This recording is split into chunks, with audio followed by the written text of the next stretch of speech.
मस्त असा आपला गवारीचा रस्सा बनवून तयार झालेला आहे बघा. हे का. नमस्कार, चव गावाकडच्या यूट्यूब चॅनलवर तुमचं स्वागत आहे. मी आज गावाकडच्या गावरान पद्धतीनं गवारीच्या शेंगाचा रस्सा कसा बनवायचा ती तुम्हाला सांगणार आहे. त्याकरिता आपण लागणारं साहित्य बघून घेऊ. ही गवारीची शेंग गावरान आहे बघा. तुम्हाला अशी पांढरी वाटते का? ह्याला अशी खरमूड लागतं. ही गावरान गवारीची शेंग आहे. मग मी गावरान मुद्दाम आणली, खायला चव लागती म्हणून. दुसरी पण चव लागती, तसं काय नाही, पण मी गावरान आणलेली आहे. आता ती कशी निवडायची ती तुम्हाला सांगते. असे तुकडे करून घ्यायचे गवारीचे. तर ही अशा गवारीच्या शेंगा निवडून घ्यायच्या, तुकडे तुकडे करून घ्यायचे. जर चाकूनं विळीनं जर तुकडे केले तर मग ती गवारीच्या जी साईडला शिरा असतात ती मग शिरा तशाच खायला चांगल्या लागत नाही, तेव्हा काही अशा शिरा निघतात.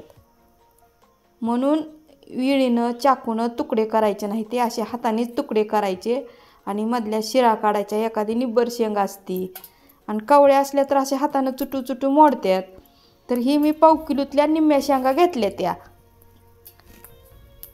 त्याचा रस्सा बनवणार आहे. मग रश्याला काय जास्त शेंग लागत नाही म्हणून थोड्याच शेंगा मी गवारीच्या घेतल्या, त्याचा रस्सा बनवणार आहे. अशी ही शेंगा निवडून घ्यायच्या. हो का, असे तुकडे करून घ्यायचे. शिरा ही असल्या तर मधल्या काढून घ्यायच्या. आता ही असे तुकडे परत मी पाण्यातून धुवून घेणार आहे.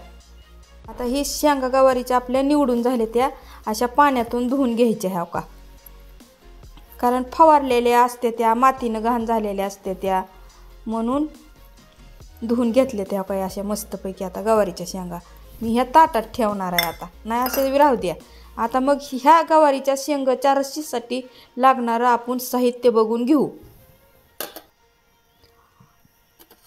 मी कॅटलीतले जे ती मापटं असते ती 2 माप असं तेल घेतलेलं आहे, गोड तेल, आणि अर्धा चमचा पोहे खायचा जिरी मोहरी मिक्स करून घेतलेली आहे.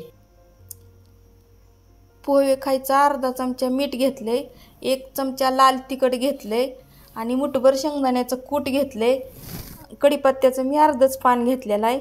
1 छोटासा कांदा बारीक चिरून घेतलेला आहे आणि 4 पाकळ्या लसणाच्या अर्ध बोबड्या ठेसून घेतल्या त्या.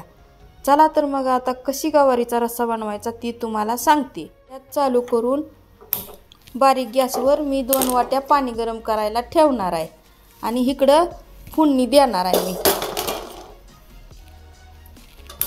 आता ही फोडणीसाठी पातेलं ठेवलंय आणि इकडं गरम पाणी करायला ठेवलंय. आता मी ही तेल ओतणार आहे. एवढं पातेलं आता गरम होऊ द्यायचं. गरम झालं की तेल ओतायचं. तेल तुमच्या आवडीनुसार ओता, जास्त आवडत असलं जास्त ओता. आता तेल चांगलं तापू द्यायचं. आता तेल आपलं चांगलं गरम झालेलं आहे. आता ही जिरी मोहरी टाकून घेते. चांगली तडतडली बघा. आता कांदा टाकून घेणार आहे.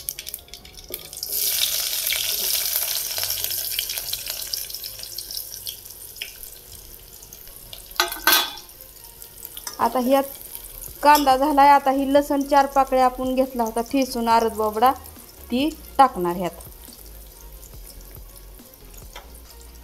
आता कढीपत्ता पण टाकणार मी. आणि ही गवारीची शेंगा आहे आपण धुवून घेतली होती ती पण ही टाकणार आहे मी तेलातच.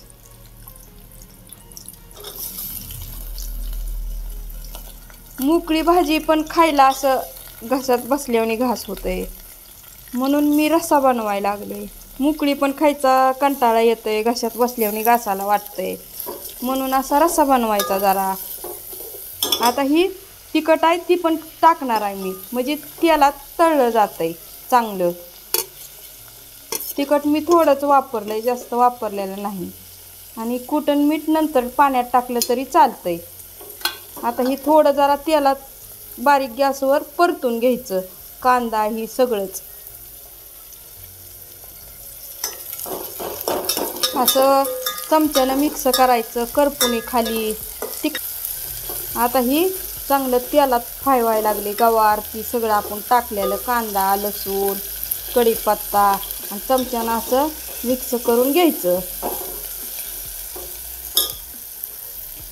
ह्याला काय लय मिक्स करावं असं काय नाही, थोडंच फ्राय केलं तर चालतंय. आता इकडं मी गरम पाणी करायला ठेवलेलं आहे, ती घेते आणि ह्यात ओतणार आहे. ह्या काही गरम पाणी आपण ठेवलं होतं थोडंच, ते आता ह्या पातेल्यात ओतणार गवारीच्या. तुम्हाला किती पाहिजे तेवढी तुम्ही रस्सा बनवू शकता. आता ही कूट आणि ही मीठ पण सगळं ह्या पाण्यात टाकणार आहे गवारीच्या, आणि बारीक गॅस करून एक 5 मिनटं शिजू दिलं की झालंय. काही लय गवारीला शिजवायची गरज नाही, आपण कच्ची सुद्धा भाकरीसोबत खातो, त्यामुळे जास्त ह्याला लय शिजवायची गरज नाही. आता मी 5च मिनटं ह्याला ताट झाकून एक वाफ करून घेणार आहे.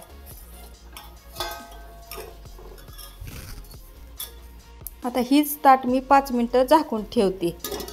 एक वाफ आली की आपली शेंग तयार होती. 5 मिनटं आपल्या गवारीला शिजू टाकून झालेली आहे ती.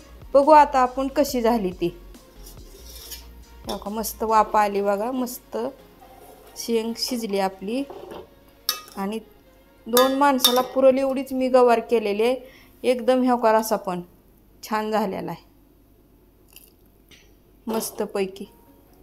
आपला गवारीचा रस्सा मस्त असा बनवून तयार झाला. लय माल नाही, मसाला टाकला नाही, काही सुद्धा नाही, जास्त शिजवली सुद्धा नाही, कारण कच्ची भाकरीसोबत गवारी खाते ती, त्यामुळे मी जास्त शिजवली पण नाही. ही गवारीचा रस्सा बनवायची पद्धत तुम्हाला कशी वाटली ती कमेंट बॉक्सवरून सांगा. नवीन असाल तर चॅनलला सबस्क्राईब करा. धन्यवाद.